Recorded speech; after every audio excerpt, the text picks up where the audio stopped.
हम्म। तो हरिदास ठाकुर जैसे हम जानते हैं, नामाचार्य हरिदास ठाकुर, चैंटिंग के आइडल जो है वो हरिदास ठाकुर है। और चैतन्य महाप्रभु ने उनको रोल मॉडल बनाया हरे कृष्ण महामंत्र को प्रचार करने के लिए। हम थोड़ा उनका लाइफ हिस्ट्री देखेंगे। एक्चुअली उनका पूरा लाइफ हिस्ट्री काफ़ी बड़ा है, डिटेल में है, और बहुत सारी पास टाइम्स है जो एक क्लास में तो कवर हो ही नहीं सकती। और उनका ये डिसअपीयरेंस डे है, तो उस पे भी उस पर भी बहुत लंबा सब्जेक्ट मैटर है वो। तो एक क्लास में हम पूरा उनका हिस्ट्री कवर नहीं कर पाएंगे, उनका पूरा पास टाइम। जितने इम्पोर्टेंट मुझे लगे वो हमको डिस्कस करेंगे। और क्योंकि डिसअपीयरेंस डे है तो वो भी डिस्कस करना है, बट वो लास्ट में डिस्कस कर पाएंगे क्योंकि डिसअपीयरेंस है, लास्ट एंडिंग पास टाइम है। बट उससे पहले, क्योंकि हमने हरिदास ठाकुर पे कभी कोई क्लास नहीं किया है, तो इसलिए कुछ important lessons, pastimes, information उनके बारे में है कुछ जो हम सीखेंगे। Uh, Haridas Thakur one of the close associate थे चैतन्य महाप्रभु के। उनका जन्म बांग्लादेश में होता है। अभी का जो बांग्लादेश है वहाँ पर उनका, वहाँ पर बुढ़ाना करके गांव है। और 1450 में उनका अपीयरेंस हुआ था। चैतन्य महाप्रभु 1485 या 86, कुछ बोलते हैं 85, कोई बोलते हैं 86। तो 85 में आसपास चैतन्य महाप्रभु प्रकट हुए थे। मतलब हरिदास ठाकुर चैतन्य महाप्रभु से 35 साल बड़े थे। हरिदास ठाकुर, चैतन्य महाप्रभु ने संकीर्तन पास टाइम नवदीप में स्टार्ट किया था जब वो लगभग 10-15 साल के थे। 15 साल समझो। जब वो गया गए थे ईश्वरपुरी से दीक्षा लिया और जब वापस आए नवदीप, तब उनकी एज रफली 15 साल थी। जब चैतन्य महाप्रभु ने ये संकीर्तन स्टार्ट किया, तभी हरिदास ठाकुर नवदीप पहुंचे। उससे पहले तो बांग्लादेश और शांतिपुर ये सब जगह रहते थे, तभी वो नवदीप आए। तो चैतन्य महाप्रभु 15 इयर्स के थे तब उन्होंने स्टार्ट किया। तो इसका मतलब हरिदास ठाकुर जब 50 साल के थे तभी महाप्रभु से मिले थे। ये हम समझ सकते हैं साहब, है ना, क्योंकि 35 साल बड़े, 15 साल के निमाई पंडित हुए, तो हरिदास ठाकुर 50 साल के होंगे। तो 50 इयर्स की एज में फर्स्ट मुलाकात हुआ था अ, हरिदास ठाकुर और चैतन्य महाप्रभु का। और अ,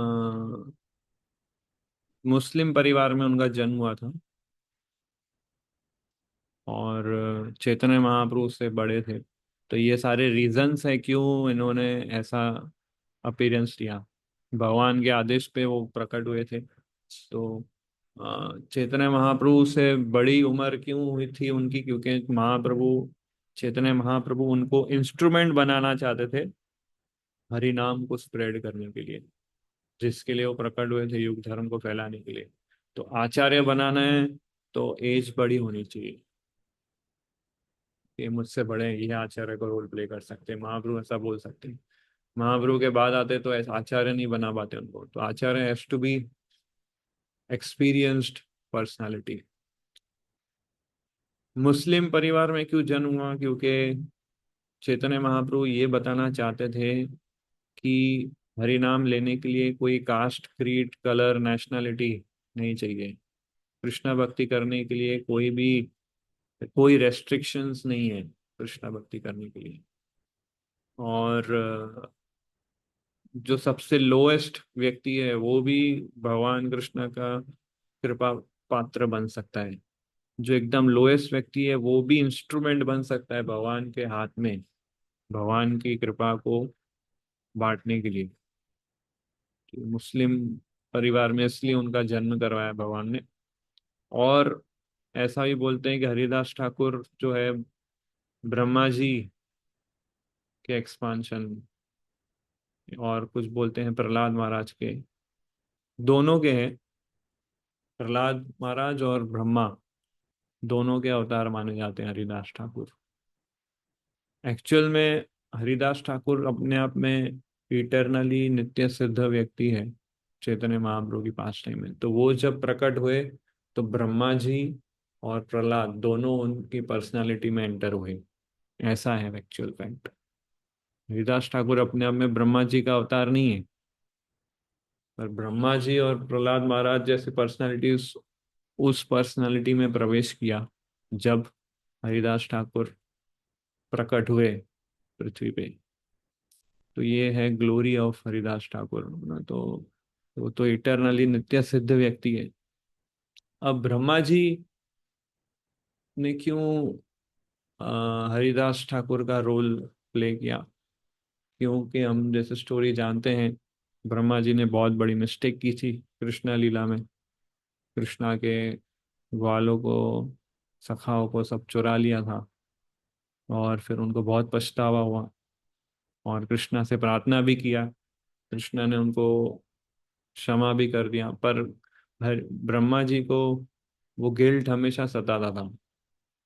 फिर जब न्यूज़ मिला ब्रह्मा जी को कृष्णा फिर से प्रकट ले होने वाले हैं आ, चैतन्य महाप्रभु के रूप में, तो ब्रह्मा जी ने रिक्वेस्ट किया कृष्णा को कि मुझे भी आपकी पास टाइम में आना है, और इस बार मैं प्रॉमिस करता हूँ कि मैं कभी भी, मैं आपकी पास टाइम में मेरा ऐसा अरेंजमेंट करो कि मेरे अंदर कोई प्राइड, कोई ईगो ना हो, जैसे अभी मेरे साथ हो गया मिस्टेक।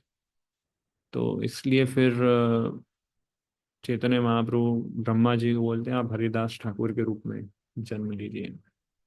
एकदम लो क्लास फैमिली, मुस्लिम, लो बॉर्न, और ताकि हमेशा वो हम्बल रहें, प्राइड और ईगो नहीं हो उनके अंदर, और इस तरह से। तो ब्रह्मा जी मतलब कैसी पर्सनालिटी है कि इस पूरे यूनिवर्स की जो सबसे टॉप मोस्ट पोजीशन है वो ब्रह्मा जी है। इससे बड़ी कोई पोस्ट नहीं है पूरे ब्रह्मांड में। ब्रह्मा जी सबसे फर्स्ट क्रिएशन और टॉप मोस्ट, और उनको भगवान ने बनाया सबसे इनसिग्निफिकेंट लो बॉर्न व्यक्ति, एकदम 180 डिग्री अपोजिट, और उनको हरिनाम का आचार्य बनाया, नामाचार्य। तो ये एकदम यू नो इसके अंदर एक ये लेसन छुपा है कि आ, बहुत हम्बलनेस और बहुत मीक, और प्राइड और ईगो को साइड में जो रखता है व्यक्ति, वो ही हरि नाम का आस्वादन कर सकता है। तो और चैतन्य महाप्रभु के प्रकट होने से पहले हरिदास ठाकुर ने बहुत सारी ऐसी पास टाइम्स की थी जिससे हरिनाम की महिमा स्प्रेड हुई थी। इनफैक्ट महाप्रभु ने हरिदास के माध्यम से, हरिदास ठाकुर के माध्यम से आ, हरिनाम की ग्लोरीज को स्प्रेड किया पूरे विश्व में। तो यवन परिवार में उनका जन्म हुआ था, बट उनका शुरू से ही एकदम डीप और स्पॉन्टेनियस टेस्ट था हरिनाम के प्रति। आ, जब यंग एज के थे तो जल यंग एज में ही उनके पेरेंट्स ने शरीर छोड़ दिया था, और इसलिए फिर उन्होंने अपना गांव छोड़ दिया। बूधाना गांव जो था बांग्लादेश में, वो छोड़ के फिर वो बेनापोल में आ गए। जेशोर डिस्ट्रिक्ट में बेनापोल गांव है बांग्लादेश के अंदर, वहां पर वो प्रकट हुए। वहां पर फिर वो शिफ्ट हो गए, सॉरी। और उस समय वो युवा अवस्था में थे, जस्ट एंटर हुए थे युवा अवस्था में।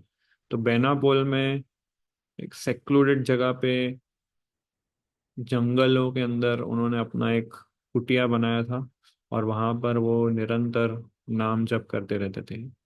हर रोज वो 3 लाख नाम जप करते थे। 3 लाख नाम मतलब 192 राउंड्स। और तुलसी को जल अर्पण करते थे, प्रणाम करते थे, परिक्रमा करते थे, और बहुत सारी अलग अलग सर्विसेज तुलसी महारानी की वो करते थे। जीवन निर्वाह के लिए वो ब्राह्मणों के घर भिक्षा मांगने जाते थे, है ना। जो भी उस समय उसमें जो उनको भोजन मिलता था वही वो एक्सेप्ट करते थे। उसके अलावा और कोई दूसरा एंडेवर नहीं करते थे अपने जीवन निर्वाह के लिए, ना। बाकी कंप्लीट टाइम अपना वो भजन में लगाते थे। उनका स्ट्रॉन्ग डिटर्मिनेशन था साधना भक्ति के ऊपर और भजन के ऊपर।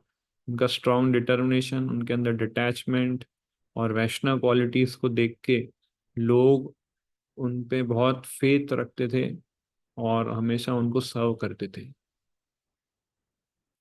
तो काफी लोगों को इन्फ्लुएंस किया, but at the same time बहुत लोग उनसे एनवियस भी थे। तो कृष्णदास कविराज गोस्वामी चैतन्य चैतामृत में ये स्टोरी बताते हैं। तो ये फर्स्ट एपिसोड जो हरिदास ठाकुर के साथ होता है वो ये कि अंत्य लीला में चैतन्य चैतामृत में कविराज गोस्वामी हरिदास ठाकुर के विषय में बताते हैं स्टोरी कि जब वो बेनापोल में रहते थे तो वहाँ का जो जमींदार हुआ करता था उनका नाम था रामचंद्र खान। था वो हिंदू, पर मुस्लिम कम्युनिटी में ज़्यादा उसने सर्विस की, मुस्लिम लोगों के साथ ज़्यादा रहता था, उनके एसोसिएशन में रह के वो भी मुस्लिम हो गया, इसलिए उसका नाम हो गया रामचंद्र खान। कन्वर्टेड हिंदू था वो, रामचंद्र खान था। तो वो व्यक्ति जो था वैष्णवों से बहुत ईर्ष्या द्वेष करता था, उनके रिलीजियस प्रिंसिपल्स पे, भगवान पे उनसे ईर्ष्या द्वेष बहुत था। तो हरिदास ठाकुर की ग्लोरीज बहुत सुनी थी उसने, क्योंकि बहुत इन्फ्लुएंस थे उनका डिटर्मिनेशन, डिटैचमेंट, रेनंसिएशन और उनका वो कैरेक्टर। उससे लोग काफी प्रभावित हुए, ऐसे ग्लोरीज काफी स्प्रेड हुई हरिदास ठाकुर की। तो इसको भी वो सुनने मिली। तो लोग क्या हरिदास ठाकुर की रिस्पेक्ट ज्यादा करते थे। तो ये रामचंद्र खान को ऐसा हुआ कि मैं यहाँ का लोकल जमींदार हूँ, मुझे ज्यादा रिस्पेक्ट देने के बदले ये मुस्लिम जो वैष्णव जैसा बन के आया है उसको ये लोग प्रणाम कर दें। तो ये लोग फ्यूचर में फिर तो मेरे को मिनिमाइज कर देंगे, मेरे को नीचे के उसको ज्यादा मान समझेंगे। तो इस प्रकार से उसने एनवियस मेंटेलिटी डेवलप कर दी थी हरिदास ठाकुर के प्रति।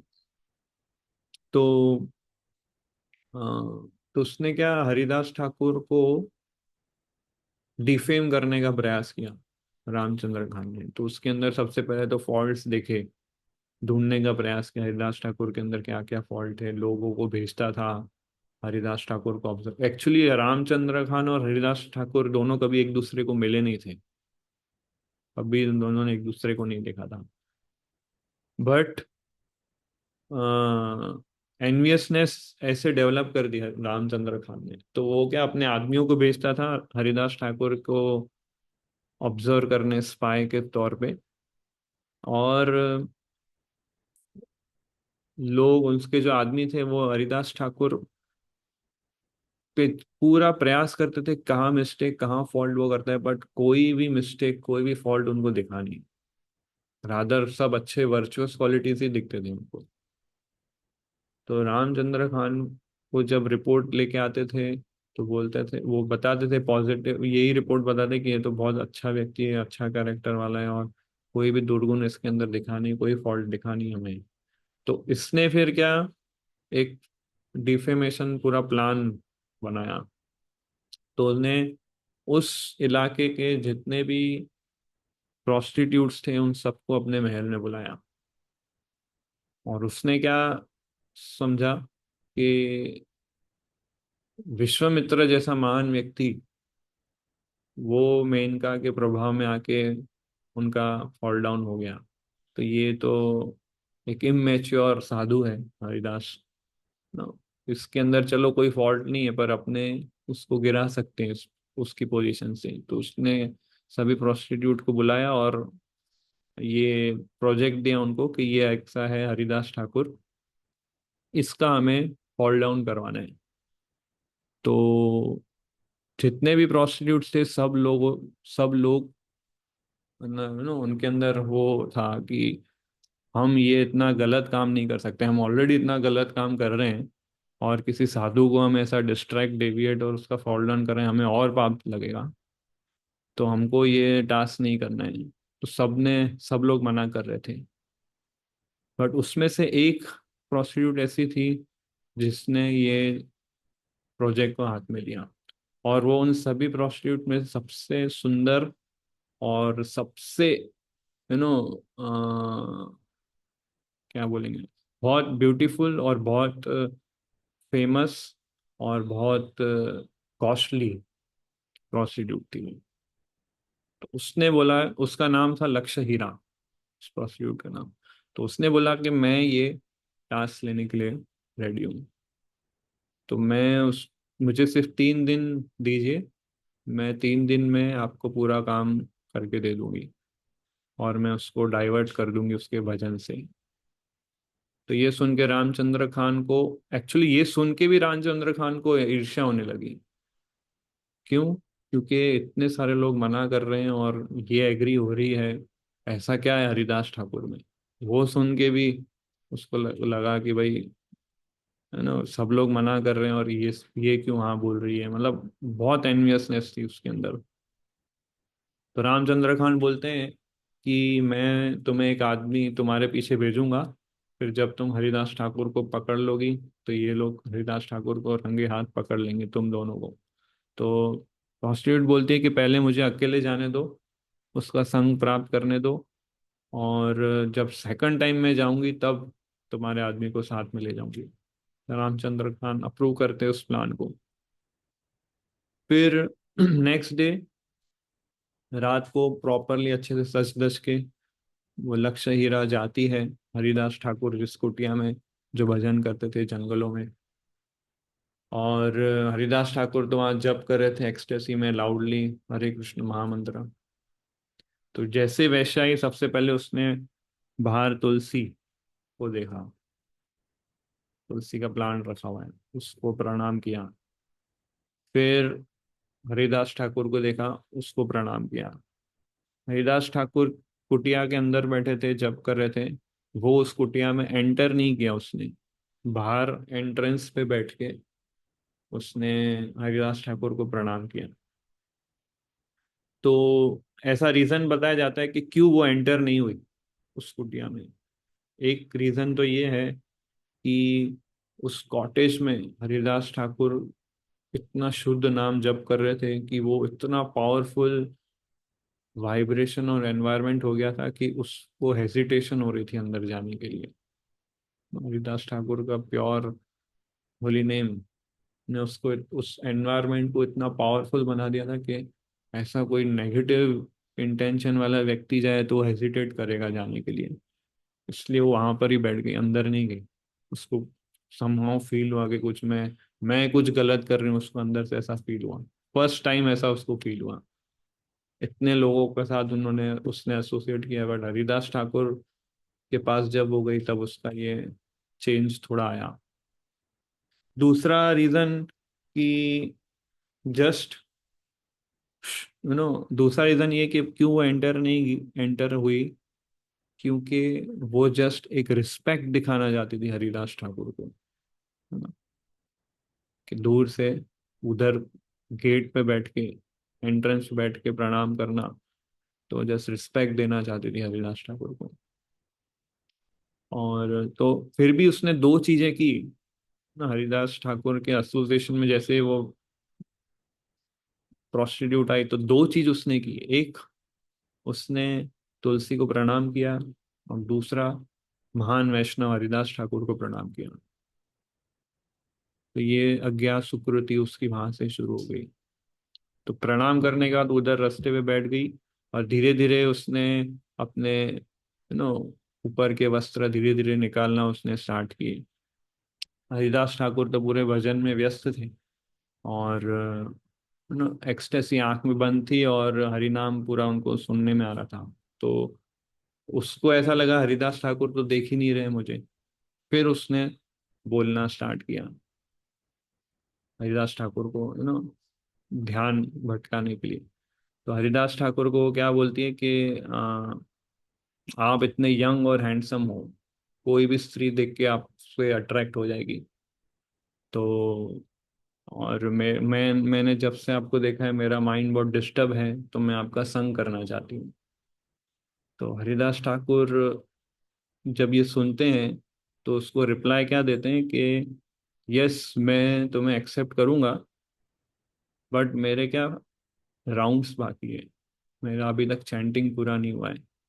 मैंने नियम लिया है कि मैं रोज 3 लाख नाम जप करता हूँ, बट अभी तक मेरा वो रेगुलर जो अमाउंट है, क्वांटिटी, वो पूरा नहीं हुआ है। इसलिए मैं आपसे रिक्वेस्ट करता हूँ, अगर आप थोड़ा वेट कर लें, यहाँ बैठो और जो मैं जप कर रहा हूँ उसको सुनो, जब तक मेरा खत्म नहीं होता है, फिर मैं तुम्हारी इच्छा पूरी करूंगा। फर्स्ट मीटिंग में हरिदास ठाकुर ये बोलते हैं। ठीक है, प्रॉमिस करता हूँ उसके बाद में हम लोग साथ में टाइम स्पेंड करेंगे। तो वो बोलती है ठीक है, आपका खत्म हो जाएगा फिर बताना। और वो फिर उधर बैठ के सुनती है।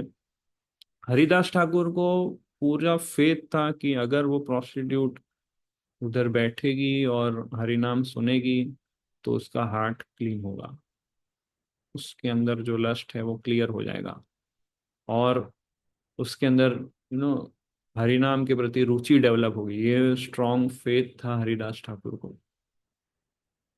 इसलिए हरिदास ठाकुर ने उसको प्रॉमिस किया था कि जब मेरा नाम जब पूरा हो जाएगा तब मैं तुम्हें एक्सेप्ट करूंगा। हरिदास ठाकुर का ये बोलना कि मैं तुम्हें एक्सेप्ट करूंगा वो अलग था, और उस प्रोस्टिट्यूट का मानना कि वो मुझे एक्सेप्ट करेंगे वो अलग था। दोनों मीनिंग। हरिदास ठाकुर का मीनिंग क्या था कि यस, जब तुम क्वालिफाइड हो जाओगी और जब तुम्हारे अंदर सारे इम्प्योरिटीज खत्म हो जाएंगे तब मैं तुम्हें एज अ डिसाइपल एक्सेप्ट करूंगा। हरिदास ठाकुर का कहने का अर्थ ये था, ठीक है, मैं तुम्हें एक्सेप्ट करूंगा, डोंट वरी। और ये क्या समझ रही थी कि एक्सटर्नल रूप से ये देख रही थी कि यस मैं बैठी हूँ तब हरिदास ठाकुर का एसोसिएशन मिलेगा। दोनों अपने अपने लेवल पे सोच रहे थे कि एक्सेप्ट करेंगे और एसोसिएशन लेंगे। हरिदास ठाकुर का अलग मीनिंग था, इसका अलग था। अब अगर हरिदास ठाकुर के अंदर कुछ रॉन्ग इंटेंशन या थोड़ा सा भी इल मोटिवेशन होता तो वो अपना रेगुलर चैंटिंग जो उनका कोटा था वो पूरा नहीं करते, और ना वो रेगुलेटरी प्रिंसिपल फॉलो करते। उनके लिए इम्पॉसिबल होता ऐसी सुंदर स्त्री के सामने बैठ के पूरी रात जप करना। दैट शोज कि हरिदास ठाकुर वॉज नित्य सिद्ध व्यक्ति। तो फिर हरिदास ठाकुर चैंटिंग करते रहे पूरी रात, और ये सुनती रही। सुबह ब्रह्म मुहूर्त का समय हो गया। धीरे धीरे सूर्य उगने लगा, सुबह 5 बज गए। धीरे धीरे ब्लू लाइट आने लगी। तो इसे लगा अब सुबह हो गई, अब इधर रहना मेरे लिए उचित नहीं है दिन में। तो वो चली गई और हरिदास ठाकुर अपना चैंटिंग करते रहे। वो गई नेक्स्ट डे रामचंद्र खान के पास, रिपोर्ट बताया कि इस बार कुछ खास हुआ नहीं, ज़्यादा इंटरेक्शन, बट आज मैं फिर से जाऊंगी शाम को और आपको रिपोर्ट करती हूँ, don't worry. Again next day रात को, रात होती है, हरिदास ठाकुर के पास वो जाती है। हरिदास ठाकुर, वो आती है, इस बार कुछ बोलती नहीं है वो, पर है ना, वो समझ गई। और हरिदास ठाकुर समझ गए क्यों आई है। हरिदास ठाकुर क्या बोलते हैं उनको कि कल मैंने आपको बहुत फोर्स किया वेट करने के लिए, पूरी रात आप सोए नहीं, और इसके उपरांत मैंने आपकी इच्छा भी पूरी नहीं की। तो उसके लिए मैं आपसे क्षमा चाहता हूँ। सबसे पहले अपोलोजाइज किया है कि मैंने तुमसे कोई मेरा मेरे से मिस्टेक हो गई कल, तो उसके लिए मैं क्षमा चाहता हूँ। तो हरिदास ठाकुर बोले कि प्लीज मेरा ऑफेंस एक्सेप्ट मत करना, डोंट टेक एनी ऑफेंस। तो ये वैष्णव का आइडल कंडक्ट, आइडल बिहेवियर होता है कि वो किसी भी व्यक्ति को एंजाइटी में नहीं डालता है, चाहे वो कैसा भी व्यक्ति हो। चाहे कितने भी रॉन्ग इंटेंशंस है उसके पास। आइडल वैष्णव बिहेवियर ये है, वो कभी भी सामने वाले व्यक्ति को एंजाइटी में नहीं डालता है, और भूल से उसके अंदर कोई एंजाइटी आ भी जाए वो क्षमा मांगता है।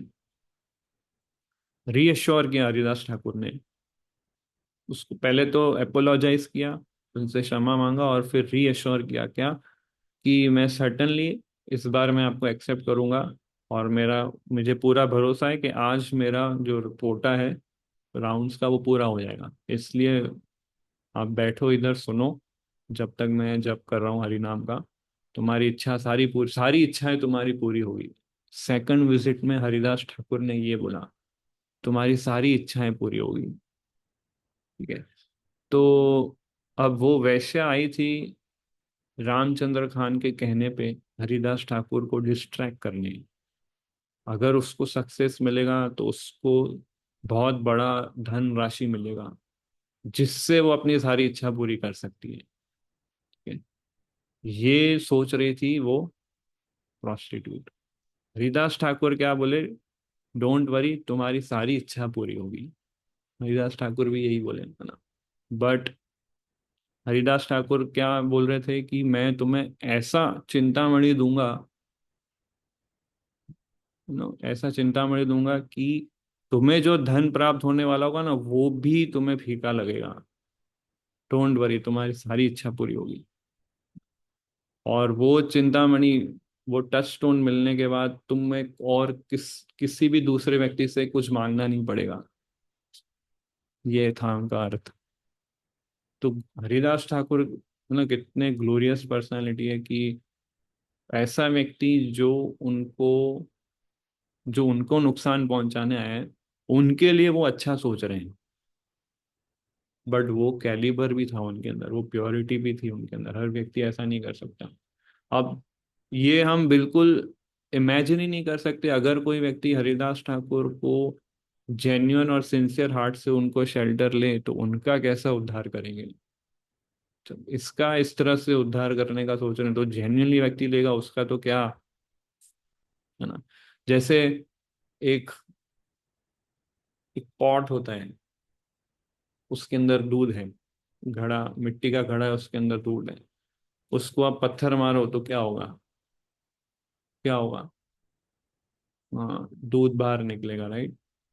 ऐसे ही हरिदास ठाकुर के अंदर वो हरिनाम का पूरा रस था अंदर। हरि और वो वैश्या उस पे पत्थर मारने आई थी। पत्थर मारेगी तो उसको क्या मिलेगा, हरिनाम का रस मिलने वाला है उसको। कुछ टाइम में, नेक्स्ट डे में उसको हरिनाम का रस मिलने वाला है। तो इसलिए फिर सेकंड डे उसने हरि नाम लेना स्टार्ट किया। फर्स्ट डे उसने वो चैंटिंग नहीं किया था, सेकंड डे उसने हरि हरि बोलना स्टार्ट किया। तो अनइंटेंशनली वो भक्ति उसने स्टार्ट की सेकंड डे पे, है ना। तो उसने वैष्णव का दर्शन किया था, तुलसी को प्रणाम किया था, महान वैष्णव को प्रणाम किया था, महान वैष्णव का हरिनाम सुना था, जहां पर वो वैष्णव भजन करते हैं उस स्थान पे वो रही। ये सब चीजें कंबाइन होके उसके हार्ट में हरि नाम मैनिफेस्ट हुआ और धीरे धीरे उसके टंग में आने लगा। और उस सेकंड नाइट पे उसने चैंटिंग करना स्टार्ट कर दिया था हरिदास ठाकुर के साथ। बट फिर सुबह हुई और वो चले गई। थर्ड डे फिर से वो आई, है ना, शाम को। और हरिदास ठाकुर को अब लगा कि शायद वो अभी सोच रही होगी कि मैं उसको धोखा दे रहा हूँ, शायद वो सोच रही होगी कि मैं उसको बातों में घुमा रहा हूँ। ऐसा हरिदास ठाकुर ने सोचा, क्योंकि हरिदास ठाकुर तो उसका उद्धार करना चाहते थे। तो हरिदास ठाकुर ने, क्योंकि उसको ऐसा उनको ऐसा लगा, तो उन्होंने क्या बोला कि तुम ऐसा मत सोचो कि मैं तुम्हें बातों में घुमा रहा हूँ या मैं तुम्हें चीट करने वाला हूँ। मैं सही में मैंने ये लिया हुआ है कि मैं रोज 3 लाख नाम जप करता हूँ, और वो आज पूरे होने वाले हैं। और इसलिए आज डेफिनेटली मैं तुम्हें अपना एसोसिएशन दूंगा। मेरा बस ये आज ये वो मेरा पूरा होने वाला है, और मैं तुम्हें अपना संग दूंगा। तो ये फिर, तो उसको अगेन बोलते हैं आप बैठो और मेरे साथ जप सुनो, और तुम भी जप करो, तुम्हें अच्छा लगता हो तो ये जप करने लगी धीरे धीरे धीरे धीरे। और फिर थर्ड डे नाइट उसका हार्ट ट्रांसफॉर्म होने लगा। हरिदास ठाकुर के एसोसिएशन में उसका हार्ट ट्रांसफॉर्म होने लगा। धीरे धीरे उसको समझ में आने लगा कि मैं बहुत बड़ी मिस्टेक करने जा रही हूँ। उसको रिग्रेट होने लगा, और उसके हृदय में एक रिपेंटेंस भाव डेवलप हुआ। तो जब हार्ट प्योरीफाई होता है तो सबसे पहले व्यक्ति को ये रियलाइज होता है कि मैंने बहुत मिस्टेक की है और मुझे इम्प्रूव होना है। ये फर्स्ट साइन है जब हार्ट प्योरीफाई होता है। तो इसको इतना रिग्रेट फील हुआ। उसने सोचा कि इतना महान व्यक्ति है ये, इतना अच्छा साधु व्यक्ति है हरिदास ठाकुर, जिसने अपना पूरा लाइफ हरि नाम लेने में निकाला है, और मैं ऐसे व्यक्ति को डिस्टर्ब कर रही हूँ, ऐसे व्यक्ति के प्रति इतना अपराध करने जा रही हूँ। तो ये सोचा उसने, और फिर रोने लगी वो उधर। हरिदास ठाकुर को देख के वो रोने लगी, प्रणाम किया, और हरिदास ठाकुर को बोलती है कि पूरा बता दिए कि रामचंद्र खान ने मुझे इस तरह से भेजा था, और मैं अपने सेल्फिश इंटरेस्ट के लिए आपको भटकाने आई थी। मैंने बहुत बड़ा अपराध किया है। मैं तो हुई प्रोस्टिट्यूट, मैंने किए बहुत सारे पाप। मैं बहुत फॉलन हूँ, और पशु से भी गिरी हुई व्यक्ति हूँ मैं। सो प्लीज आप मेरे पे कृपा कीजिए, मेरा उद्धार कीजिए, ये मेरी प्रार्थना है आपसे, और मेरे से जो भी अपराध हुए उससे क्षमा करिए। ऐसी प्रे करती है वो। हरिदास ठाकुर जब उसका ये सुनते हैं तो बोलते हैं कि मुझे वो सारी कॉन्स्पिरेसी पता थी, रामचंद्र खान जो ने तुम्हें भेजा है। मुझे पता है रामचंद्र खान एक अज्ञानी और मूर्ख व्यक्ति है, और उसको पता नहीं वो क्या करने जा रहा था। बट मेरा यहाँ पे रुकने का सिर्फ एक ही मकसद था, तुम्हारा उद्धार करने का। इसलिए मैं 3 दिन यहाँ रुका, नहीं तो मुझे तो पहले दिन ही पता था जब तुम चले गए तो मैं तो यहाँ से निकल सकता था। बट मैं गया नहीं, तुम्हारे लिए सिर्फ। सो हरि नाम की ग्लोरी स्प्रेड करने के लिए, हरिदास ठाकुर की ग्लोरीज को स्प्रेड करने के लिए भगवान ने हरिदास ठाकुर को इंस्पायर किया था कि आप वहीं पर रुको इसका उद्धार करने के लिए, ताकि हरि नाम का ग्लोरीज भी स्प्रेड हो, हरिदास ठाकुर का भी ग्लोरी स्प्रेड हो। तो इस एपिसोड से ये कंक्लूजन निकलता है कि हरिनाम की कृपा से और महान वैष्णव हरिदास ठाकुर की कृपा से सबसे पतित से पतित व्यक्ति भी महान बन सकता है, और उसके अंदर हरिनाम के प्रति रुचि डेवलप हो सकती है। तो ये प्रोस्टिट्यूट फिर प्रार्थना करती है कि मुझे आप अब बताइए, अब मुझे क्या करना है। मैं आपके सरेंडर होती हूँ, और आप जैसे बोलेंगे वैसे मैं करूँगी।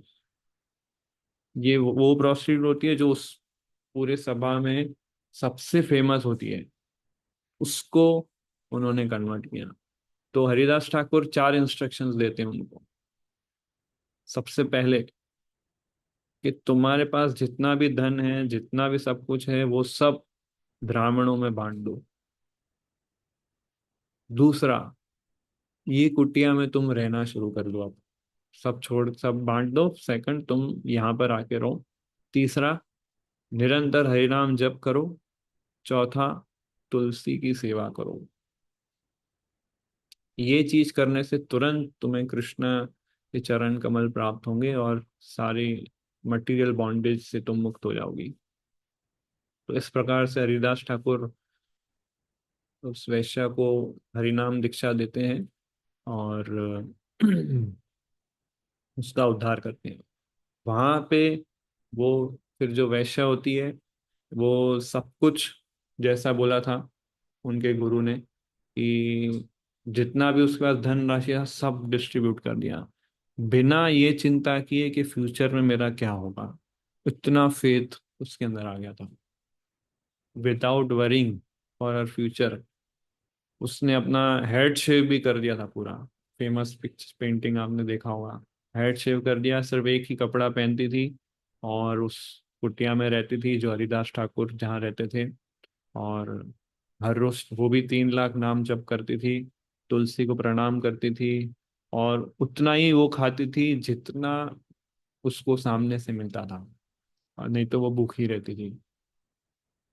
तो इस तरह से वो नाम जप करने लगी, और धीरे धीरे फिर सारे गांव को पता चला कि ये जो वैश्या है सब छोड़ के हरि नाम जप कर रही है।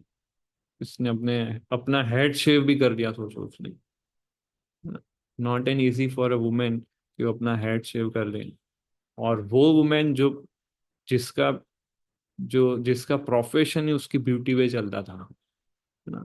ऐसे वुमेन अगर उसको बोले अपना हेड शेव कर दो, इतना बड़ा ट्रांसफॉर्मेशन सिर्फ हरिदास ठाकुर ही ला सकते हैं। तो रामचंद्र खान हरिदास ठाकुर को डिफेम करना चाहते थे, हरिदास ठाकुर को इंसल्ट करना चाहते थे, बट रिजल्ट पूरा अपोजिट आया।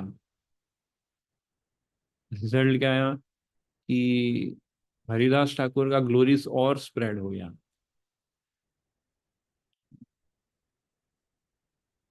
जो व्यक्ति भगवान की शुद्ध भक्ति में विदाउट डुप्लीसिटी लगता है, कोई भी व्यक्ति उसको नुकसान नहीं पहुंचा सकता।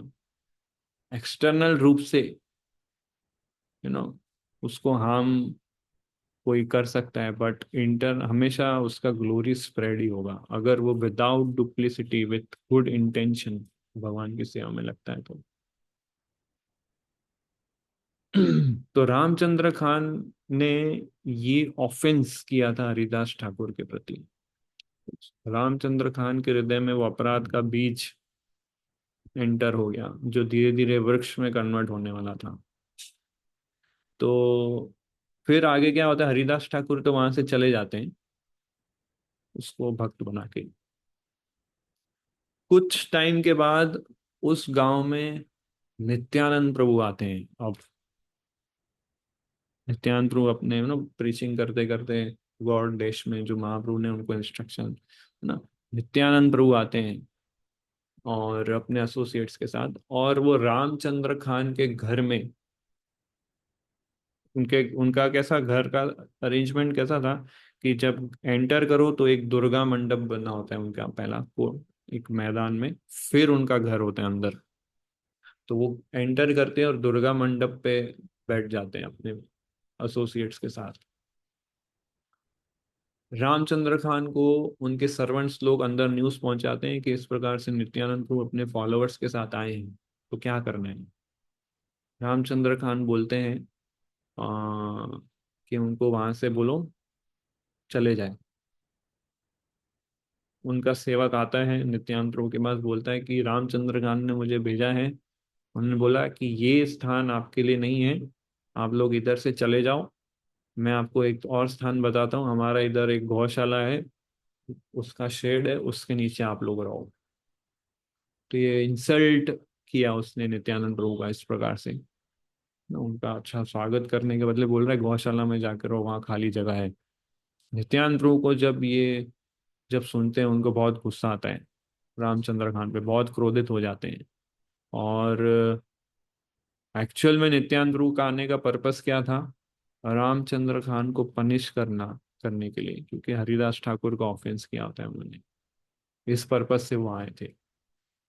तो नित्यानंद प्रभु ने कहा यस, रामचंद्र खान बहुत सही बोल रहे हैं, ये जगह हमारे लिए उचित नहीं है, यहाँ हम नहीं रुक सकते, लो क्लास लोगों के लिए जगह है। तो ये बोल के नित्यानंद प्रभु गुस्से में क्रोध में आके वो स्थान छोड़ के चले जाते हैं। और वो स्थान छोड़ के चले जाते हैं, वो गांव छोड़ के भी चले जाते हैं, बस इतना ही। नित्यानंद प्रभु जब वहां से गए अपने एसोसिएट्स के साथ, पूरा गांव जो था, यू नो सब जगह इनऑस्पिशियसनेस छा गई। स्टार्ट कैसे हुआ इनऑस्पिशियसनेस का, कि रामचंद्र खान जो था उनके ऊपर उनका नवाब हुआ करता था, जिनको उनको टैक्स पे करना होता था। तो ये रामचंद्र खान उनको टैक्स पे नहीं करता था, कुछ पैसे अपने पास रख देता था। तो मुस्लिम राजा को बहुत क्रोध आया इससे। उसने रामचंद्र खान को अरेस्ट कर लिया। उसी के घर के दुर्गा मंडप में वो मुस्लिम राजा के लोग आए। रामचंद्र खान, उनकी पत्नी, उनके बच्चों को बांध दिया, और उन्हीं की गायों को मार के वहां पर गाय का मांस बना के इन लोगों ने खाया। और रामचंद्र खान के पास जितना भी धन था, जितने फॉलोअर्स थे, जो पोजीशन था, सब चला गया। और उस राजा के लोगों ने उस पूरे गांव को सील कर दिया। उस गांव के जितने भी दूसरे लोग थे उनको भी हैरान करना शुरू कर दिया।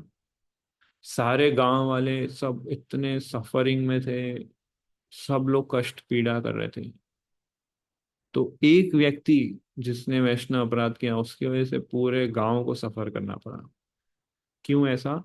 क्योंकि रामचंद्र खान ने जब उस प्रोस्टिट्यूट को भेजा था हरिदास ठाकुर को डिफेम करने, गांव का एक व्यक्ति ने भी अपोज नहीं किया कि क्यों आप ऐसा कर रहे हो। तो वैष्णव अपराध, उस रामचंद्र खान की वजह से सभी लोगों को शेयर करना पड़ा, क्योंकि किसी ने अपोज नहीं किया कि आप क्यों ऐसा गलत कर रहे हो। तो इस ये पूरे पास टाइम में बहुत दूसरे हिडन लेसन्स छुपे हैं। मेरी इच्छा ऐसी थी कि मैं इस पास टाइम के जो है लेसन्स है उस पर थोड़ा फोकस करूं, क्योंकि ये बहुत इंपॉर्टेंट पास टाइम मुझे लगी। और बहुत सारी ऐसी पास टाइम्स है हरिदास ठाकुर के जिसके अंदर बहुत सारे लेसन्स हैं। बट मैं कुछ इस पास टाइम के लेसन्स, पहला, अब पूरी पास टाइम में याद हो गई। अब सबसे फर्स्ट लेसन ये आता है कि हरिदास ठाकुर तुलसी महारानी के स्थान, तुलसी महारानी को साथ में रख के हमेशा जप करते थे। दैट मीन्स हमें चैंटिंग हमेशा भक्तों के संग में रह के करना चाहिए, फर्स्ट। और उसी में ही हमको प्रोटेक्शन मिलेगी। वही हमारे सबसे ज्यादा प्रोटेक्शन, भक्तों के संग में रह के जब तक हम चैंटिंग नहीं करेंगे, we are ought all risk के माया कभी भी हमको अटैक कर सकती है। सेकंड, हरिदास ठाकुर वहां पे अकेले रहते थे। कोई उनकी सिंसियरिटी चेक नहीं कर सकता था कि कितने सिंसियर है वो। उनके आसपास कोई नहीं था ना। तो जब हम अकेले होते हैं तो कितने सिंसियर है हम, वो सिर्फ हमें ही पता चल सकता है, और कोई बोल नहीं सकता। हम, मैं और परमात्मा, बस दो ही कोई आइडिया रहता है कि हम कितने सिंसियर हैं।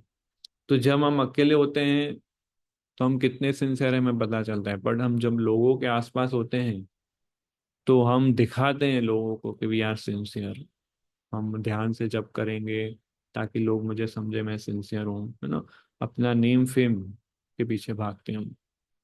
तो प्रिंसिपल क्या है कि हमेशा हमें चाहे हम अकेले हो या लोगों से सराउंडेड हो, we should always be transparent, है ना। और हम जो है एज इट इज पेश करें। यानी कि जो हम स्क्रिप्चर्स में पढ़ रहे हैं वही हम रहें, वही हम फॉलो करें जब हम अकेले हैं, और जब हमारे आसपास लोग हो तो हम उसको प्रैक्टिस करने का प्रयास करें, वैसा रहें, है ना। नो, बोलते हैं ना, नो प्राइवेसी। प्राइवेट लाइफ और पब्लिक लाइफ में कोई गैप नहीं होना चाहिए। हरिदास ठाकुर वो कैलिबर के थे। Private life, public life, no difference. तीसरा, जब रामचंद्र खान ने देखा कि हरिदास ठाकुर इतने फेमस हैं, उसके अंदर ईर्ष्या, जैसे मतलब ईर्ष्या द्वेष डेवलप होने लगा। और जैसे मैंने बताया कि हरिदास ठाकुर से कभी मिले नहीं थे रामचंद्र खान पूरे लाइफ। और फिर भी उन्होंने उनके प्रति ईर्ष्या द्वेष और कंपटीशन और वो एनिमीज को क्या बोलते हैं, शत्रु वाला भाव डेवलप कर लिया था।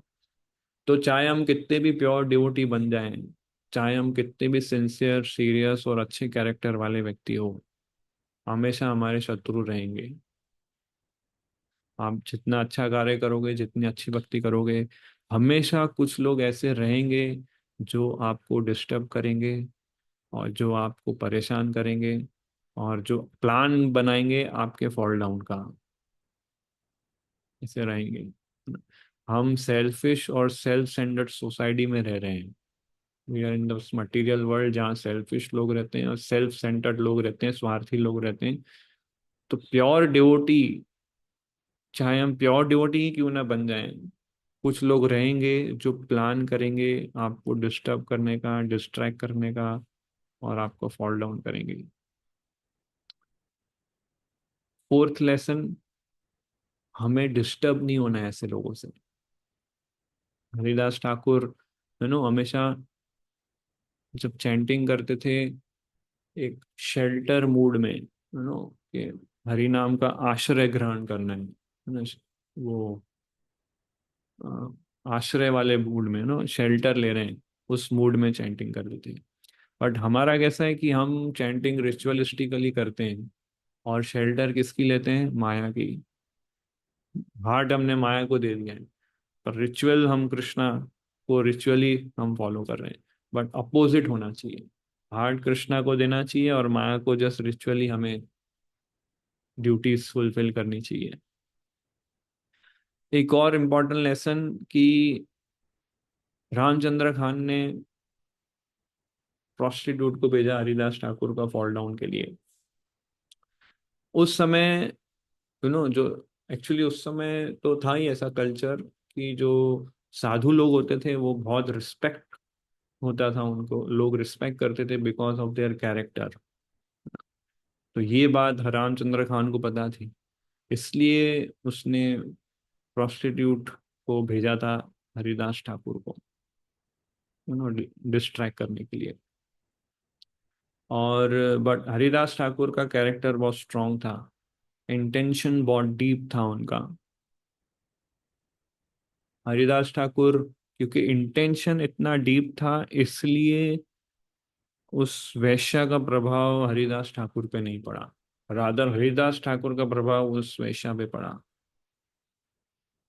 तो जिसका इंटेंशन स्ट्रांग होता है वो अपना मैसेज कन्वे कर सकता है सामने वाले को। अगर हरिदास ठाकुर का इंटेंशन ज्यादा स्ट्रांग था उस प्रोस्टिट्यूट से, कि उसको डाउन फॉल डाउन करना है, उससे ज्यादा स्ट्रांग इंटेंशन हरिदास ठाकुर का था कि उसको भक्त बनाना है। इसलिए हरिदास ठाकुर का मैसेज उसके हृदय को छू गया। सो जब हम कृष्णा कॉन्शियस प्रैक्टिस करते हैं, धीरे धीरे हम लोग यू नो अट्रैक्टिव हो जाने लगते हैं, क्योंकि हम कृष्णा का संग कर रहे हैं, कंटिन्यूअस कृष्णा का नाम, कृष्ण की कथा, और कृष्णा के टच में रहते हैं, तो कृष्णा ऑल अट्रैक्टिव है। तो हम भी कृष्णा के टच में रहते हैं, हम भी अट्रैक्टिव होने लगते हैं, हम भी ऐश्वर्यशाली प्रभावशाली होने लगते हैं। तो अ, तो क्या हमें बहुत केयरफुल रहना है कि लोग हमसे अट्रैक्ट होंगे, बट हमें डिस्टर्ब नहीं होना है। हमें कृष्णा से ही अट्रैक्ट होना है, लोगों से अट्रैक्ट नहीं होना है। लोग हमसे अट्रैक्ट होंगे क्योंकि हमारे अंदर वो कृष्णा की कुछ क्वालिटीज हैं, आ गई है, क्योंकि हम कंटिन्यूअस कृष्णा का संग कर रहे हैं, प्रीचिंग कर रहे हैं। तो हमें हमेशा एज अ प्रीचर हमें ध्यान रखना है कि हम उन लोगों से अट्रैक्ट ना हो। जैसे हरिदास ठाकुर उस वैश्य से अट्रैक्ट नहीं थे, वो तो हरिनाम से अट्रैक्टेड थे हमेशा। तो प्रीचर्स को खास ये ध्यान रखना चाहिए कि वो हमेशा कृष्णा से ही अट्रैक्टेड रहें, क्योंकि आप प्रीचिंग करोगे तो आपके पास वेल्थ आएगा, आपके पास फॉलोअर्स आएंगे, आपके पास वुमेन आएगी, और ये सब लोग आपको सरेंडर होंगे, राइट। उस समय आपका कैरेक्टर टेस्ट होता है एक्चुअली, कि आप कितना डीप रूटेड हो कृष्णा कॉन्शियसनेस में। तो हरिदास ठाकुर है ना, इसलिए हरिदास ठाकुर को हमें कांस्टेंट प्रे करना चाहिए, स्पेशली वो प्रीचर्स लोग जो प्रीचिंग कर रहे हैं ऑन फील्ड, उनको हमेशा हरिदास ठाकुर से कंटिन्यूअस प्रे करना चाहिए।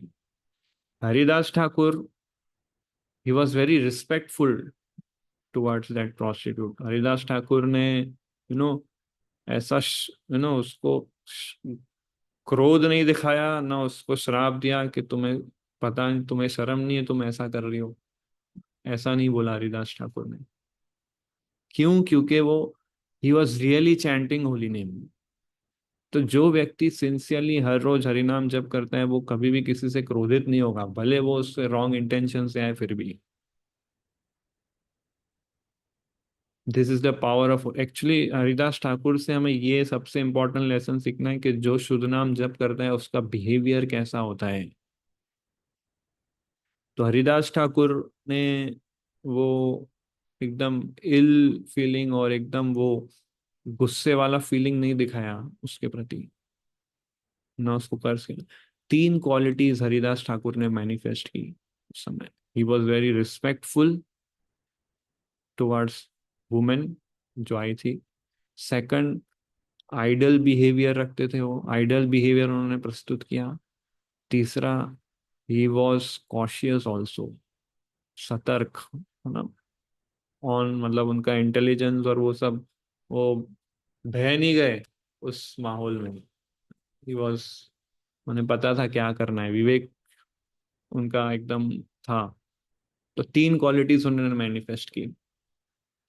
तो हमेशा हमें पांच लोगों को रिस्पेक्ट देना चाहिए, जैसे श्रीमद् भागवतम बोलते हैं, ब्राह्मणों को, गायों को, बच्चों को, बूढ़ों को और स्त्रियों को। पांच लोग को हमेशा रिस्पेक्ट देनी चाहिए। तो हरिदास ठाकुर को पता था ये स्त्री है, रिस्पेक्ट देना चाहिए, ना कि क्रोध दिखाना चाहिए।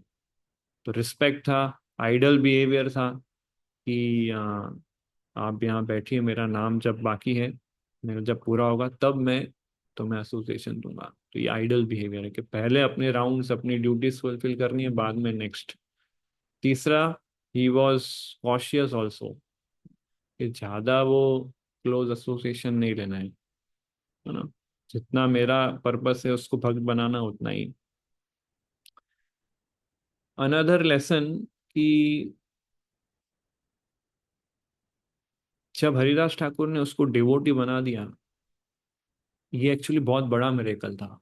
और ये हरिदास ठाकुर का फर्स्ट प्रीचिंग प्रोजेक्ट था। सबसे पहला डिवोटी जो हरिदास ठाकुर ने बनाया था वो थी ये प्रोस्टिट्यूट, फर्स्ट डिवोटी अपने प्रीचिंग से। और ये भी उन्होंने खुद से जाके प्रीचिंग नहीं किया, रजिस्ट्रेशन करो, जेओएसडी करो, ये सब नहीं, वो खुद आई थी सामने उससे कि मैंने रजिस्टर करवाया, आपका सेमिनार अटेंड करना है। तो हरिदास ठाकुर ने जब उसको डिवोटी बनाया तब हरिदास ठाकुर ने क्या किया? हरिदास ठाकुर ने वहां से वो स्थान छोड़ दिया, उन्होंने वहां से चले गए वो। और उसको बोल, ये भी बोल दिया कि ये तुम्हारा जो भी धन है वो सब तुम दे दो और इधर आके हरि नाम जप करो। तो हरिदास ठाकुर को पता था कि अगर मैं यहीं रहूंगा ना तो मैं फेमस हो जाऊंगा, और इसको देख के दूसरे प्रोस्टिट्यूट आएंगे, वो भी फिर यू नो बोलेंगे हमको भी दीक्षा चाहिए, हमको भी हरि नाम चाहिए। तो वो रिस्क नहीं लेना था हरिदास ठाकुर को। तो हरिदास ठाकुर ने फिर उधर से ही स्थान बदल के वो निकल गए शांतिपुर अद्वैत आचार्य के पास। ये थे बांग्लादेश में, चले गए वहां पर नवदीप, शांतिपुर।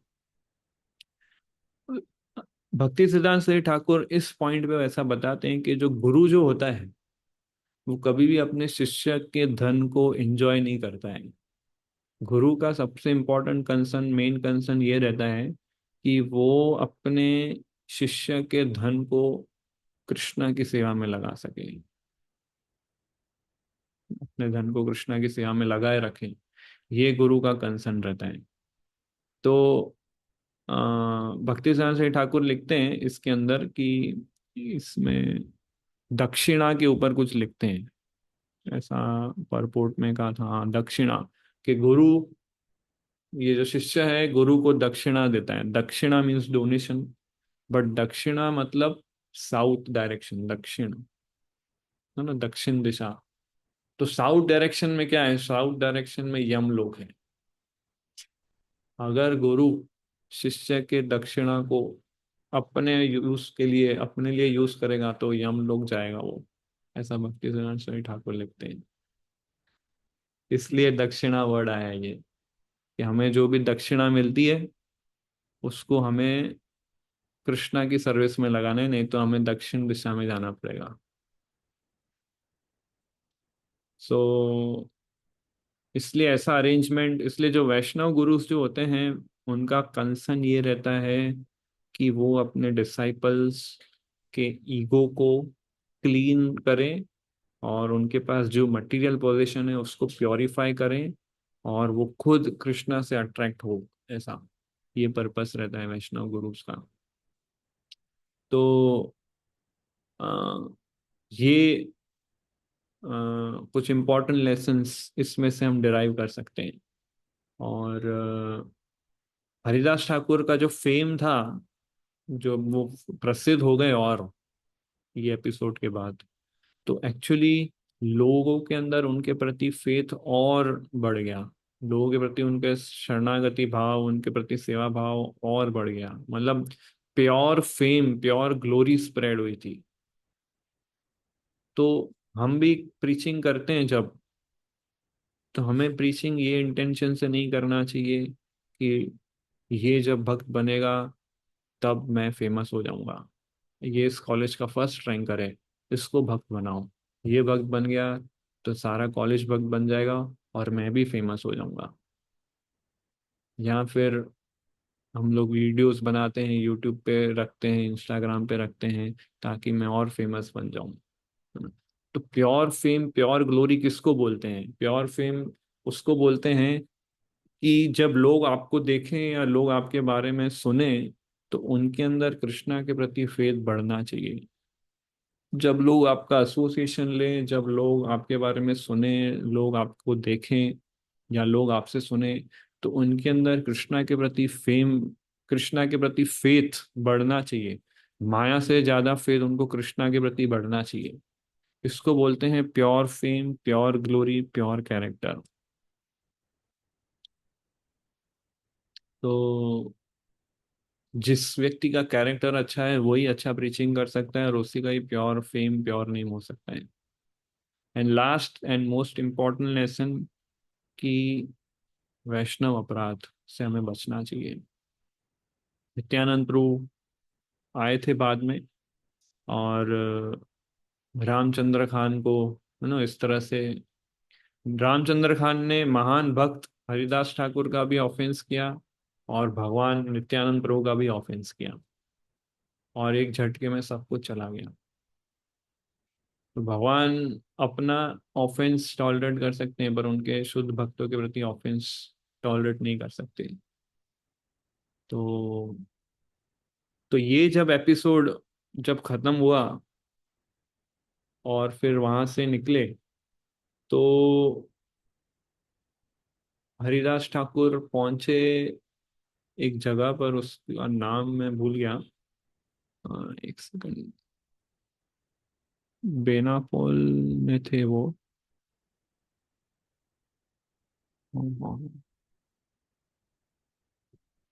चांदपुर, वहां से फिर चांदपुर निकल गए वो। चांदपुर में कैसे दो भाई रहते थे, हिरण्य मजूमदार, गोवर्धन मजूमदार, राइट? तो वहां के वो जमींदार थे, बेनापुल के जमींदार थे रामचंद्र खान। फिर जब यहाँ पर आए तो ये दो जमींदार थे, हिरण्य मजूमदार, गोवर्धन मजूमदार, जो रघुनाथ दास गोस्वामी के पिताजी और अंकल थे। गोवर्धन मजूमदार रघुनाथ दास गोस्वामी के पिताजी थे, और हिरण्य मजूमदार उनके अंकल थे। और इन दोनों के जो फैमिली प्रीस्ट थे उनका नाम था बलराम आचार्य। ये इंटरेस्टिंग स्टोरी है। तो बलराम आचार्य को बहुत मर्सी मिली थी हरिदास ठाकुर की। और हरिदास ठाकुर जब वहां पर आए तो बलराम आचार्य गए सबसे पहले उनको रिसीव करने, और उनके लिए एक सॉलिटरी जगह, एक अच्छा कुटिया उनको बना के दिया, और वहां पर वो जप करते थे। और बलराम आचार्य के घर पे जाके हरिदास ठाकुर प्रसाद लेते थे। गोवर्धन मजूमदार के पुत्र थे रघुनाथ दास गोस्वामी। तो जब हरिदास ठाकुर चांदपुर में रहने आए थे, हरिदास रघुनाथ जो थे वो बहुत, छोटे यंग लड़के थे जो पढ़ाई कर रहे थे, और बलराम आचार्य उनको ले जाते थे हरिदास ठाकुर के पास। और इस तरह से रघुनाथ दास गोस्वामी को हरिदास ठाकुर का एसोसिएशन मिला फर्स्ट। उनके एसोसिएशन में उन्होंने हरि नाम और ये सब बहुत जाना। और धीरे धीरे हरिदास ठाकुर ने रघुनाथ दास गोस्वामी को एम्पावर किया। और फिर आगे चल के हम जैसे जानते हैं, हरिदास ये रघुनाथ दास गोस्वामी फिर चैतन्य महाप्रभु का एसोसिएशन मिला उनको। उससे पहले नित्यानंद प्रभु का भी एसोसिएशन मिला उनको पानीहाटी में। तो क्यों? क्योंकि हरिदास ठाकुर का उनको संग मिला था, रघुनाथ दास गोस्वामी को। तो तो ये दोनों मजूमदार भाई जो थे, वो लोग भी भगवान के भक्त थे। और वो क्या, श्रीमद् भागवतम और ऐसे अन्य ग्रंथों का डिस्कशन किया करते थे अपने गांव में। तो बलराम आचार्य ने फिर हरिदास ठाकुर को रिक्वेस्ट किया कि आप, हम ऐसा डिस्कस करते हैं, भागवतम असेंबली होती है हमारी, तो आप भी आइए हमारा, आपको एसोसिएशन देने। तो हरिदास ठाकुर एग्री होते हैं। हरिदास ठाकुर असेंबली में आते हैं। वो दोनों भाई, गोवर्धन मजूमदार और हिरण्य मजूमदार, दोनों भाई अपने स्थान पे खड़े होते हैं, साक्षात दंडवत प्रणाम करते हैं हरिदास ठाकुर को, और उनको एक रिस्पेक्टेबल पोजीशन और स्थान देते हैं उधर बैठने के लिए। उस असेंबली में बड़े बड़े विद्वान पंडित, ब्राह्मण, स्कॉलर्स और साधु लोग सब आते हैं। और सब उन सबको पता होता है हरिदास ठाकुर की ग्लोरीज। सबको पता होता है ये 3 लाख नाम जप कर रहे थे और इस प्रकार से वैश्य का उद्धार करके आए हैं। तो सब ये ग्लोरी स्प्रेड हो गई थी उनकी एक्चुअली। तो आ, उस सभा में फिर ये डिस्कशन हुआ कि हरिनाम, और हरिनाम जो है सारे पापों को नष्ट कर सकता है और मुक्ति प्रदान कर सकता है। ये सबसे बड़ा वरदान है हरिनाम लेने का, ऐसा वहां पे डिस्कशन चल रहा था। तो हरिदास ठाकुर ने जब ये सुना, बोला नहीं, ये दोनों चीज गलत है। तो ये जब बोला उन्होंने, तो सब शॉक हो गए कि क्या हरिनाम से सारे पाप नष्ट नहीं होते? क्या हरिनाम से मुक्ति नहीं मिलती है? तो हरिदास ठाकुर ने बोला, हरिनाम लेने से, ये दो तो बाय प्रोडक्ट है हरिनाम के, ओरिजिनल प्रोडक्ट नहीं है। हरिदास ठाकुर ने ऐसा बोला कि जब आप नामाभास लेते हो, नामाभास यानी कि शुद्ध नाम से एक स्टेज नीचे का स्टेज होता है नामाभास, जिसमें आप अपराध से बचने का ट्राई करते हो बट मुक्त नहीं हुए हो। तो ऐसे नामाभास जब करोगे तो ऐसे ही आपको मुक्ति मिल जाएगी, ऐसे ही आपके सारे पाप नष्ट हो जाएंगे। तो फिर सब शॉक हो गए। और फिर हरिदास ठाकुर आगे कंटिन्यू करते हैं कि हरि नाम का जो रियल प्रोडक्ट है वो है शुद्ध कृष्ण प्रेम। शुद्ध नाम लेने से हम शुद्ध कृष्ण प्रेम, मतलब भगवान के प्रति प्रेम डेवलप कर सकते हैं। जैसे सूर्य का उद्गमन होता है तो सूर्य प्रकाश सब जगह फैलता है, ऐसे ही जैसे हरि नाम हमारे हृदय में आता है तो कृष्ण प्रेम प्रकट होता है। बाकी ये पाप नष्ट हो जाना और ये तो सब सेकेंडरी चीज है ना। केवल हरि नाम के शैडो से हमें सारे पापों से मुक्ति मिल जाती है। और फिर हरिदास ठाकुर अजामिल का स्टोरी बताते हैं सबको, कैसा ऐसा हुआ था। तो उस सभा में एक स्कॉलर था, उसका नाम था गोपाल चक्रवर्ती। बहुत हैंडसम था, वॉज यंग, बहुत ही अच्छा व्यक्ति था। उस वो ये हिरण्य मजूमदार, गोवर्धन मजूमदार के साथ उसके अंडर में काम करता था। उसने क्या, बहुत सारे स्क्रिप्चर्स पढ़े थे बट किसी के गाइडेंस में रह के नहीं पढ़े थे। और उसको लगा कि हरिदास ठाकुर बहुत गलत बोल रहे हैं, वो एग्री नहीं हुआ उस बात से। तो बहुत गुस्सा आया उसको, गोपाल चक्रवर्ती को। और उस वो क्या बोलते हैं, सब भारी सभा में खड़े होके बोलते हैं कि देखो ये भावुक भक्त, और इसने, इसको पता नहीं है कि शास्त्र का निचोड़ क्या है। भावुकता में ये बोल रहा है कि हरिनाम जो है वो ना हमको मुक्ति दे सकता है, ना हमको पाप से नष्ट कर सकता है, वो कृष्णा प्रेम देगा। इसको कुछ, भावुक भक्त सब ऐसे होते हैं, ऐसा वो इस प्रकार से वो बोलने लगा। तो हरिदास ठाकुर बोल रहे हैं कि मेरे स्टेटमेंट पे आप क्यों डाउट कर रहे हो? This is not my statement. ये शास्त्रों से मैं आपको प्रमाण बता सकता हूँ कि शास्त्र के कोट सारे श्लोक होते हैं, डिस्कशन वो सब कोट करते हैं। तो मुक्ति और भक्ति का पूरा वो होता है, फिर डिस्कशन चलता है गोपाल चक्रवर्ती और हरिदास ठाकुर के बीच में। तो डिस्कशन चलते चलते ये पॉइंट पे आ जाते हैं दोनों कि वो जो ब्राह्मण होता है गोपाल चक्र, वो बोलता है कि अगर नामाभास मुक्ति नहीं दे तो मैं अपना नाक काट दूंगा, ऐसा। हरिदास ठाकुर ने बोला कि अगर नामाभास मुक्ति नहीं देगा तो अगर नामाभास मुक्ति दे दे, मतलब वो क्या बोलते हैं उसको, क्या बोलते हैं वो, शर्त रखते हैं ना, क्या बोलते हैं उसको, कंडीशन, नहीं नहीं कंडीशन नहीं, वो बेट लगाते हैं जो, हाँ चैलेंज करते हैं एक दूसरे को। तो चैलेंज क्या बोलते हैं, वो बोलते हैं मैं अपनी नाक काट दूंगा अगर हरिनाम से ये बेनिफिट नहीं हुआ था। हरिदास ठाकुर बोलते हैं अगर नहीं हुआ तो मैं अपनी नाक काट दूंगा, ऐसा। तो अभी सबको पता होता है हरिदास ठाकुर जो है 3 लाख नाम जप कर रहे हैं और इतने बड़े प्रचारक हैं। तो सब लोगों को बहुत क्रोध आया गोपाल चक्रवर्ती के ऊपर। तो सब लोगों ने और ये हिरण्य और गोवर्धन मजूमदार, ये दोनों भी उस पर क्रोध करने लगे। बलराम आचार्य भी उस पर क्रोध करने लगा। और ये दोनों ने, तीनों ने मिलके गोपाल चक्रवर्ती को उसके काम से भी निकाल दिया। और सब लोग फिर हरिदास ठाकुर को प्रार्थना करने लगे, उनसे क्षमा मांगने लगे कि सॉरी हमारी मिस्टेक हो गई, ऐसे व्यक्ति को आपको फेस करना पड़ा। और हरिदास ठाकुर ने तो उनको तो फॉल्ट, दोष दृष्टि था ही नहीं, देख ही नहीं सकते थे दोष, वहां से वो निकल गए। फिर 3 दिन बाद उस ब्राह्मण गोपाल चक्रवर्ती को लेप्रेसी हो गया।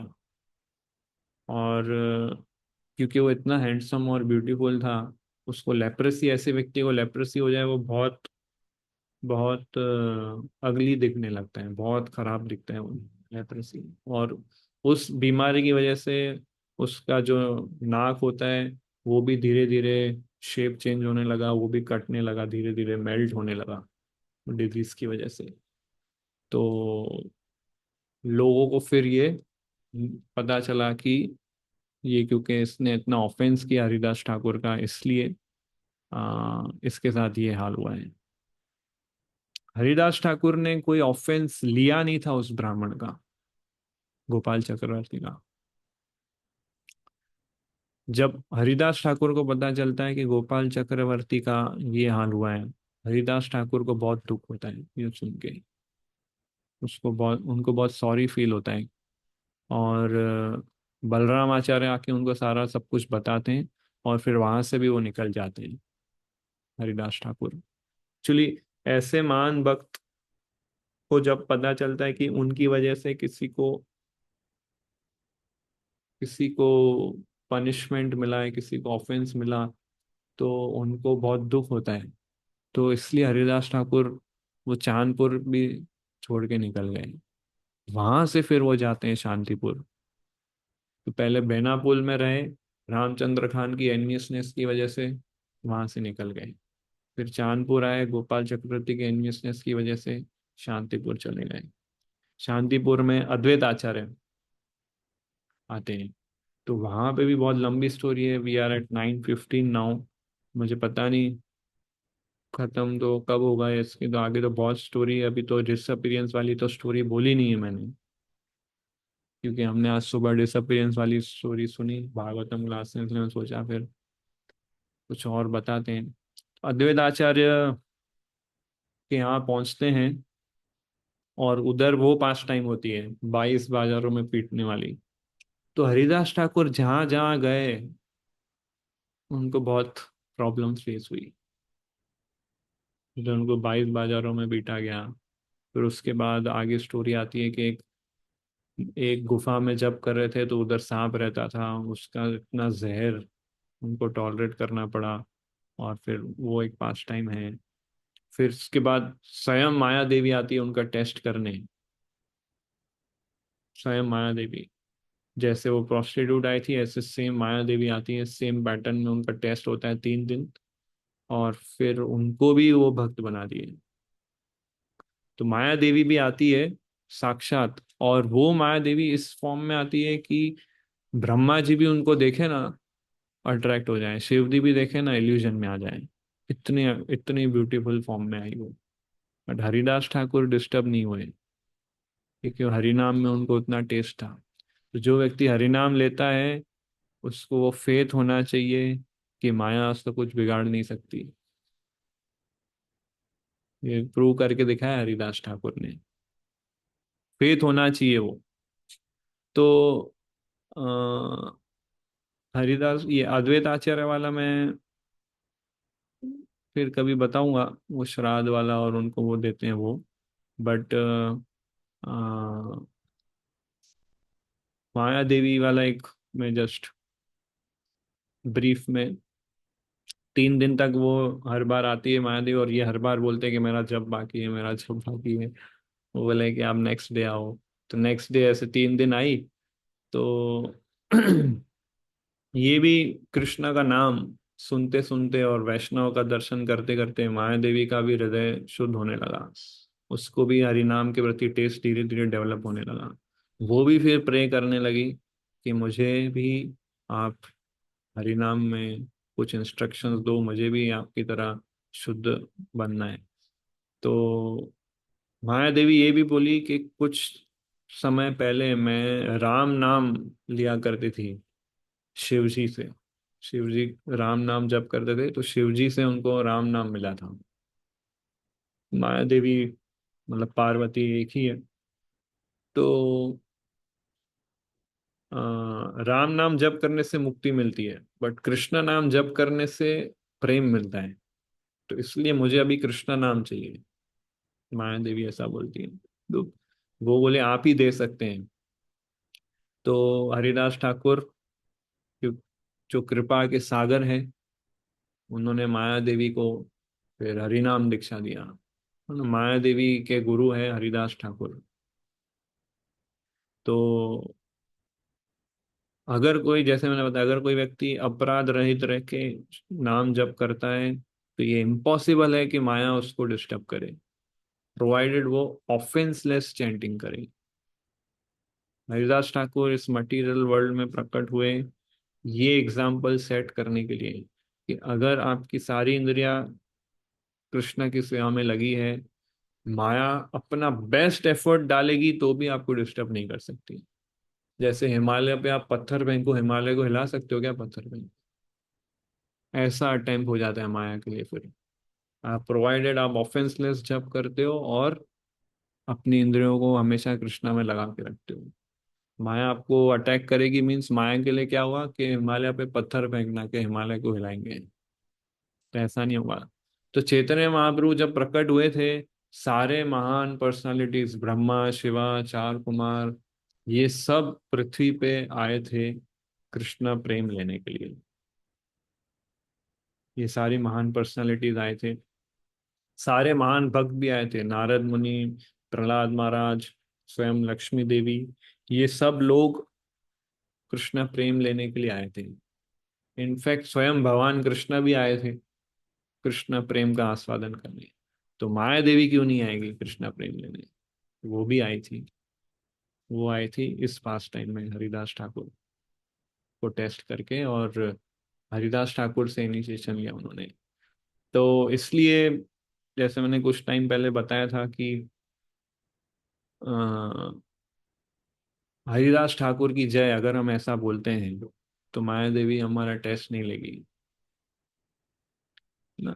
तो हरिदास ठाकुर का जब इस प्रकार से टेस्ट हुआ था, तो माया देवी ने बोला था हरिदास ठाकुर को कि मुझे बहुत बहुत बुरा लगता है जब मैं भक्तों का टेस्ट लेती हूँ ऐसा। तो हरिदास ठाकुर बोले कि मैं तुम्हें ये, मेरा आदेश ये है तुम्हारे लिए कि तुम आगे से ऐसा टेस्ट वैष्णव भक्तों का लिए मत लो। ऐसा आदेश दिया था हरिदास ठाकुर ने। तो माया देवी ने बोला कि ये कैसे पॉसिबल हो सकता है, मुझे तो स्वयं कृष्णा ने ये सेवा दी है कि तुम मेरे भक्तों का टेस्ट लो, ताकि पता चल सके कि कौन शुद्ध है, और उसी को मेरे पास आने दो। अदरवाइज कि सब मेरे पास आएंगे तो डिस्टर्ब होगी मेरी लीला में। तो इसलिए मैंने तुम्हें ये बीच में एक फिल्टर लगाया है, ताकि सिर्फ प्योर पर्सनालिटीज ही मेरे पास आए। तो ये माया देवी ने हरिदास ठाकुर को बोला, आप बोल रहे हैं टेस्ट मत लो, तो वो फिर कैसे चलेगा। तो हरिदास ठाकुर फिर बोलते हैं माया देवी को, ठीक है तुम टेस्ट लो, बट अगर कोई व्यक्ति बोलता है हरिदास ठाकुर की जय, तब तुम टेस्ट मत लेना। इसलिए बताया जाता है कि जब करते समय अगर माइंड बहुत डिस्टर्ब हो, जब करते समय जब गलत बुरे विचार आए, तो जोर से बोलना चाहिए हरिदास ठाकुर की जय ना। तो माया देवी हमें परेशान नहीं करेगी।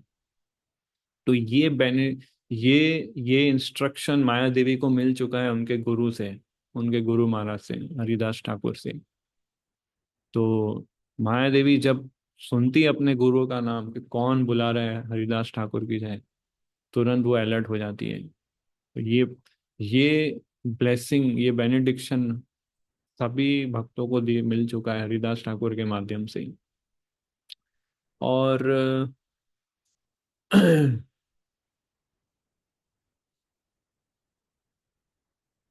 तो ये टेस्ट होता है कब, कहाँ पर, शांतिपुर में। जब अद्वैत आचार्य से जब मिलने आते हैं, और वो श्राद्ध वाली जो पास टाइम होती है, और अद्वैत आचार्य और हरिदास ठाकुर दोनों की, ये अभी तक महाप्रभु प्रकट नहीं हुए हैं। ये जो भी पास टाइम हुई है, ये सब महाप्रभु के आने से पहले हो चुकी है। वो प्रोस्टिट्यूट का डिलीवरेंस, गोपाल चक्रवर्ती, बलराम आचार्य वाला, अद्वैत आचार्य शांतिपुर वाला, माया देवी का टेस्ट, और फिर ये 22 बाजारों में पीटा जाना, ये सब महाप्रभु के आने से पहले की बात है। और ये इस समय हरिदास ठाकुर यंग थे, वॉज यंग, यूथ में थे। और अ, तो हरिदास ठाकुर और अद्वैत आचार्य दोनों की इच्छा थी कि महाप्रभु प्रकट हों। तो जब शांतिपुर में अद्वैत आचार्य से मिलते हैं, तो दोनों ये डिजायर करते हैं कि महाप्रभु प्रकट हुए, महाप्रभु प्रकट हुए, शुद्ध नाम, शुद्ध कृष्णा भक्ति का प्रचार हो। तो अद्वैत आचार्य तो लग गए, नरसिंह शिला रख के और गंगा जल और तुलसी अर्पण करके प्रार्थना करने लगे महाप्रभु को, चैतन्य महाप्रभु कृष्णा को बुलाने के लिए। पैरेलली अद्वैत आचार्य भी गुफा में बैठ के निरंतर हरिनाम जप करते थे कि कृष्णा प्रकट हुए। तो ये दोनों क्लोज फ्रेंड्स थे, अद्वैत आचार्य और हरिदास ठाकुर। अद्वैत आचार्य ब्राह्मण थे, और ये ब्राह्मण थे और ये मुस्लिम थे। तो यू नो हरिदास अद्वैत आचार्य बहुत रिस्पेक्ट करते थे हरिदास ठाकुर को बहुत रिस्पेक्ट देते थे, और अ, हमेशा उनको प्रसाद के लिए अपने घर पे बुलाया करते थे।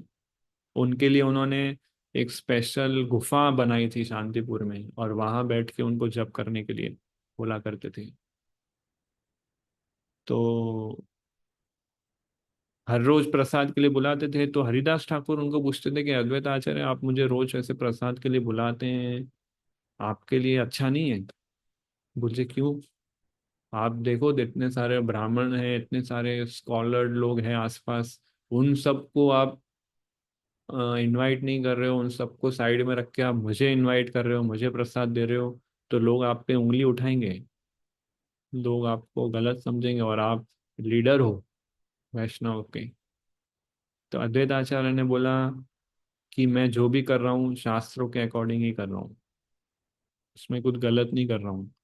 आपको मैं अगर मेरे श्राद्ध का भोजन ऑफर करता हूँ, that is as good as कि मैंने करोड़ों ब्राह्मणों को भोजन दे दिया।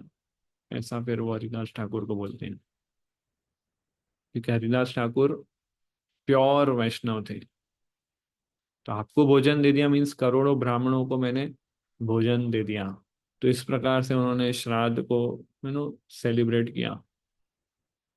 और इसलिए कोई डरने की जरूरत नहीं है। तो ये इस प्रकार से ये एक छोटी पास टाइम होती है। और इसके अतिरिक्त और भी कुछ है, बट हम नेक्स्ट क्लास या नेक्स्ट टाइम कभी हरिदास ठाकुर पे कुछ आता है तो हम डिस्कस करेंगे। तो किसी का कोई क्वेश्चन। कुछ पूछना हो किसी को? ऑलरेडी हम लेट थोड़ा चल रहे हैं इसलिए। यस, प्रदीप प्रभु।